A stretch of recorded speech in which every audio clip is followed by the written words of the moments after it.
আমার বক্তব্য স্পষ্ট, পুলিশ প্রশাসন কোনো দলের নয়। বিধিবদ্ধ আইন অনুযায়ী পুলিশ প্রশাসন পরিচালিত হবে। পুলিশের কাজ একটি, দুষ্টের দমন আর শিষ্টের লালন। জনগণের সঙ্গে পুলিশের সম্পর্ক হবে আইনগত এবং মানবিক। জনগণের সঙ্গে পুলিশের সম্পর্ক হোক আস্থা এবং নির্ভরতার। যে কোনো বিপদে আপদে জনগণ যেন থানা পুলিশকে তাদের নির্ভরযোগ্য আশ্রয়স্থল মনে করতে পারে। আপনাদের কাছে আমাদের এটুকুই চাওয়া। দেশে বর্তমান জনগণের ভোটে জনগণের কাছে দায়বদ্ধ একটি গণতান্ত্রিক সরকার প্রতিষ্ঠিত হয়েছে। এই সরকারের কাছে জনপ্রত্যাশা, যা অন্যান্য বক্তা উল্লেখ করেছেন তাদের বক্তব্যে, জনগণের প্রত্যাশা অনেক বেশি। বর্তমান সরকার যে জনগণের কাছে দায়বদ্ধ সরকার, আপনাদের কার্যক্রমে যেন সেটি প্রতিফলিত হয় সেটিও নিশ্চিত করা কিন্তু আপনাদের দায়িত্ব। আমরা বলে থাকি জনগণ রাষ্ট্রের মালিক।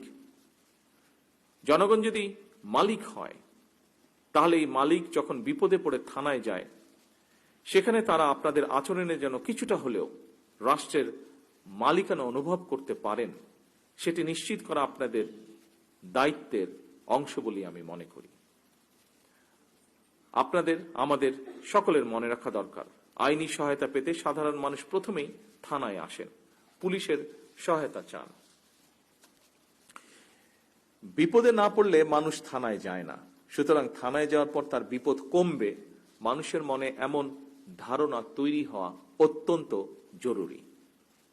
আপনারা অবশ্যই যে কোনো বিষয়ে আইনগত পদক্ষেপ নেবেন, তবে সেখানে যদি মানবিকতার ছোঁয়া থাকে তাহলে আপনাদের কারণে সরকারের সাফল্যগুলো জনমনে ইতিবাচক প্রভাব ফেলবে। কয়েকদিন আগে আমি জেলা প্রশাসকদের সম্মেলনে যে কথাটি বলেছিলাম, আমার মনে হয় সেই কথাটি আজকের এই অনুষ্ঠানেও আপনাদেরও ক্ষেত্রে প্রযোজ্য। আপনারা হচ্ছেন মাঠ পর্যায়ে সরকারের অ্যাম্বাসাডর। আপনাদের দক্ষ এবং তাৎক্ষণিক কৌশলী সিদ্ধান্ত যে কোনো পরিস্থিতি নিয়ন্ত্রণে খুবই গুরুত্বপূর্ণ ভূমিকা রাখে এবং রাখতে পারে। আপনারা কেবল আইন প্রয়োগ করেই বাহিনীর সদস্যই নন, আপনারাই হচ্ছেন রাষ্ট্রে আইন শৃঙ্খলা রক্ষা, জনগণের নিরাপত্তার নিশ্চয়তা এবং ন্যায় বিচার প্রদানের প্রথম দ্বার। সুতরাং পুলিশ যদি জনগণের কাছে বিশ্বাস এবং নিরাপত্তার প্রতীক হয়ে উঠতে পারে, সেখানেই একজন নাগরিক হিসেবে আমি মনে করি সেখানেই পুলিশের সবচেয়ে বড় সাফল্য। পুলিশের সাফল্য মানে এটি সরকারেরও সাফল্য। আমার বক্তব্য স্পষ্ট, পুলিশ প্রশাসন কোনো দলের নয়। বিধিবদ্ধ আইন অনুযায়ী পুলিশ প্রশাসন পরিচালিত হবে। কোনো নিরপরাধ মানুষ যেন হয়রানির শিকার না হন তা নিশ্চিত করা অবশ্যই আপনাদের দায়িত্ব। আমরা থানাগুলোর পরিবেশ এমনভাবে করতে চাই, যা আইজি সাহেব ওনার বক্তব্যে উল্লেখ করেছেন, যেন একজন মানুষ কোনো মাধ্যম ছাড়াই সরাসরি থানায় গিয়ে নির্ভয়ে তার অভিযোগ জানাতে পারেন এবং একই সাথে প্রতিকারও পেতে পারেন। জনগণের সহযোগিতা ছাড়া দেশের আইন শৃঙ্খলা রক্ষা করা কঠিন।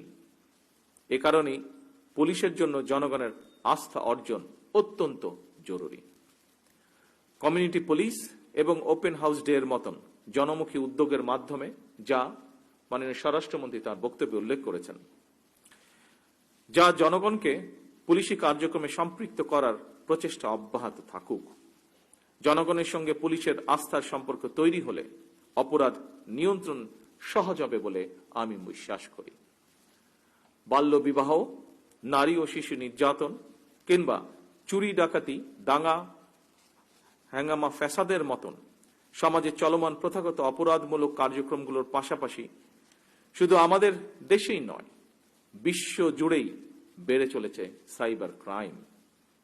অপরাধীরা অনলাইন প্ল্যাটফর্ম ব্যবহার করে নতুন নতুন কৌশলে অপরাধ সংগঠিত করছে, যা আপনাদের জানা বিষয়টি। বিশেষ করে সাইবার বুলিং এর মাধ্যমে নারীদের জন্য অশান্তির কারণ হয়ে দাঁড়িয়েছে সাইবার বুলিং। এসবের পাশাপাশি সংঘবদ্ধ অপরাধ, কিশোর গ্যাং, আর্থিক জালিয়াতি সহ নানা ধরনের অপরাধ প্রবণতাও বিরাজমান। সাধারণ মানুষ প্রতিনিয়ত এসব অপরাধের শিকার হচ্ছেন। দেশে মাদক এবং অনলাইন জুয়ার ব্যাপারেও জনমনে উদ্বেগ রয়েছে। আমি মনে করি আইনের কঠোর প্রয়োগের মাধ্যমে মাদক সরবরাহকারী এবং মাদকের উৎসমূল টার্গেট করে মাদক নিয়ন্ত্রণে পুলিশকে কার্যক্রম চালানো জরুরি। মাদক, সন্ত্রাস ও দুর্নীতির বিরুদ্ধে আমাদের সরকারের অবস্থান পরিষ্কার। আমরা এ সকলের সাথে কম্প্রোমাইজ করতে চাই না।